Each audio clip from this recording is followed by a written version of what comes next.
On this Rainforest Day, we want to celebrate life on Earth.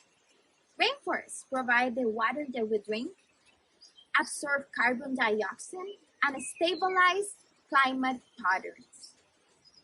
And yet, over the last 40 years, the tropical rainforest was stripped from an area equivalent to the size of Europe, 1 billion hectares.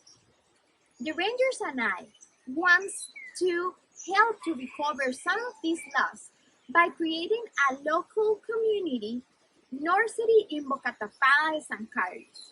With this nursery, at the end of 2021, we will develop 3 reforestation events. If you want to have a real impact on the rainforest in Costa Rica, join our effort and donate today.